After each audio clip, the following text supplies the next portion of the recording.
আসসালামু আলাইকুম। আজকে হচ্ছে মঙ্গলবার। এখন বাজে হচ্ছে সন্ধ্যা ৭টা। তো আপনাদের সবাইকে স্বাগতম আমার নতুন একটা ব্লগে। আজকে রান্না করেছি হচ্ছে ডাল, পাতলা ডাল, সবজি ভাজি আর হচ্ছে গরুর মাংস। অবশ্য গরুর মাংস রান্না করে ফ্রিজে রেখেছিলাম, সেটা বের করে গরম করেছি। তো আমার হাসব্যান্ড, আমার দেবর, আমরা সবাই এক বাসায় থাকি। আমার দেবর আমাদের সঙ্গে থাকে। তো তারা কাজে থেকে আসছে হচ্ছে দুপুর ৩টায়। আমার দেবর অবশ্য কাজে যায়নি, সে একটু অসুস্থ, দাঁতের ব্যথা।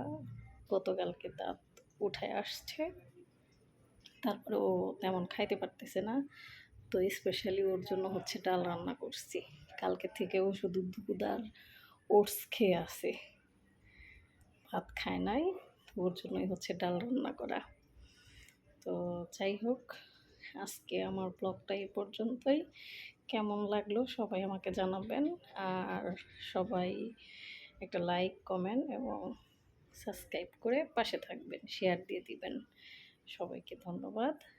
আর হচ্ছে সবাই নিজের যত্ন করবেন, যত্ন রাখবেন নিজেকে এবং নিজের পরিবারের খেয়াল রাখবেন। ঠিক আছে, ভালো থাকবেন। দেখা হচ্ছে পরবর্তী একটা যে কোনো ব্লগে।